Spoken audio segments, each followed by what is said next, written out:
Hello everybody, so today is day 10 of my 13 days of Halloween, and I bet you thought I was going into Christmas mode, didn't you? Because I did as well. And then yesterday I designed this because I wanted one of these little babies for myself, and I thought actually I could turn this around pretty quickly if I really focus.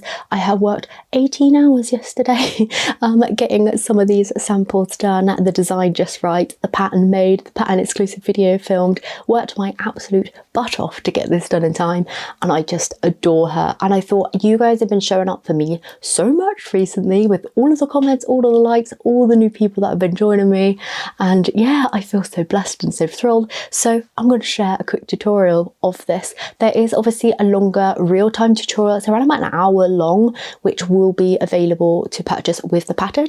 So the pattern for this, if you want to make this exactly and you don't want to self-draft, will be available on my Etsy store from today. If you're seeing this, it is up. I also have a few samples which I'm going to release on the store as well, so I will be posting this video when they're up. So these will be available to purchase if you want to get one of my original pieces as well, so they'll be up for sale on the Etsy shop. I love them so much. But anyway, I thought I would share just a quick overview tutorial. If you want to self-draft, just get some inspiration for your crafts, then yeah, as just I don't know, just a thank you. So hopefully you enjoy watching how I put together these little babies. But like I said, there is a pattern available on my Etsy store, which does come with a pattern exclusive video as well, which that tutorial is an hour. Okay, we've taken some clips from that and we've basically made this public tutorial just to help inspire people, because I really do like to help people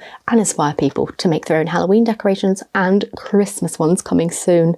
The plans I have, it's abnormal how many plans I actually have, but we're going to get into it come November, okay? So anyway, I hope you have a fantastic day. You really enjoy this video. Please do give a comment, leave a like if you are a bit shy on the comments. In fact, we've been doing the little emoji thing recently where you leave me a pumpkin emoji if you're a bit of a shy commenter and have nothing to say. That helps out my engagement, so leave a little pumpkin down in the comments if you can, like if you're on a mobile or a computer or something. I'd highly appreciate it. Anyway, into the tutorial, because these babies, oh, they're so cute.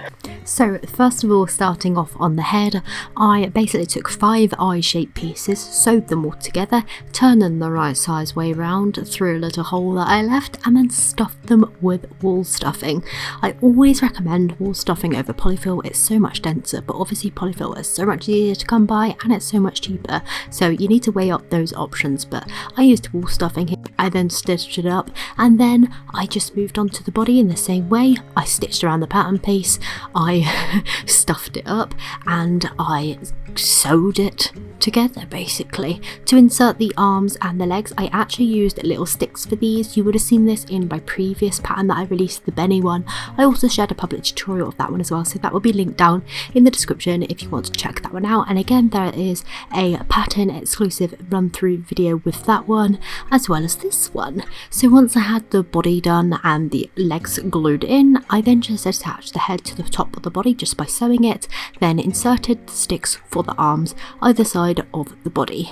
Then moving on to the face, I just hand stitched a piece of tweed to make the nose, 2 beads for the eyes, and a little stitch below the nose for the mouth. This, I mean, I always say this, but when it comes to faces, you can really get creative here.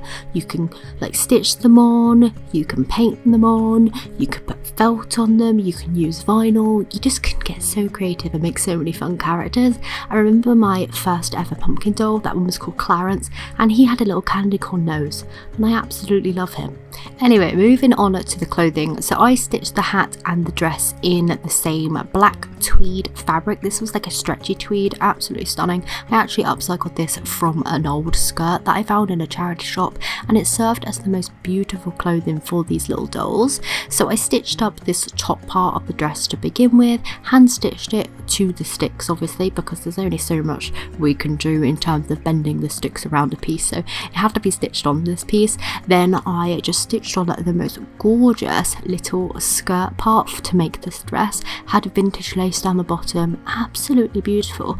But because I was able to do this in 2 pieces, I was able to get it just right, and I think that looks so lovely. And this is a great kind of alternative to the Benny ones. Obviously those ones are like little boys with their little jackets. My Clarence ones have been little boys with dungarees, and I just really like the dress on this piece and the lace touches. I think they're so cute and feminine, and yeah, just beautiful.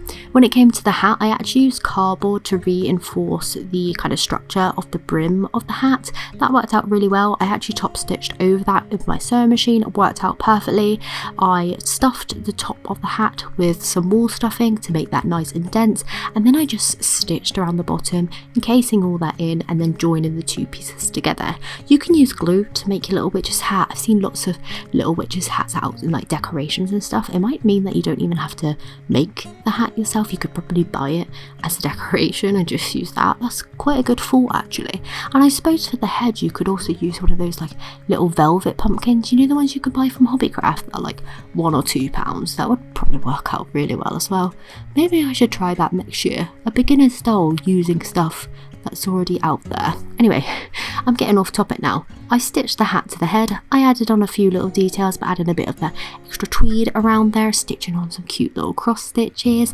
I then stitched on a little heart applique to her chest because I thought that is the cutest little touch I have ever seen. So I did that in the same kind of matching fabric as I used for her head. I then moved on to the best little part about this, her little pumpkin bag. I made this out of an offcut of velvet, just sewed this little half circle shape, sewed some twine to either ends to make a little handle, and then I embroidered on the cutest little pumpkin face you've ever seen in your blooming life. I can't get over these. They're so cute. Imagine having loads of these as little decorations. I might just need to make some more of them because I am absolutely obsessed. Anyway, so that's how I made the little bag. I then felt the bags looked empty, so I was going to put a little cat in it, and I was like, that might be a bit too far. So I just found some cinnamon sticks and I hot glued them in and just filled out the bag with those, so it looked like it was almost full of like little old paper scrolls, but obviously they were cinnamon sticks. And then last but not least, for the very final touch, I just added some of that black vintage lace around her neck again, tying it into a bow, offsetting it to the left, and that was pretty much it. Look how cute she is. The lace touch on there as well, just perfection. Anyway, I am absolutely obsessed with how these turned out. Look at the little bags on there. They're so adorable. She's got a little heart. Oh, her hat is so precious. Her dress with the lace. And then she's got her little sticky arms and legs. I'm so happy with how she turned out. Little baby Geraldine, I've called her. Absolutely adorable. Anyway, I hope you enjoyed this video today as day 10 of my 13 days of Halloween. I do obviously still have 3 days left, but anyway, hopefully you enjoyed today's video, took away some inspiration, and I will see you very soon for day 11 of my 13 days of Halloween.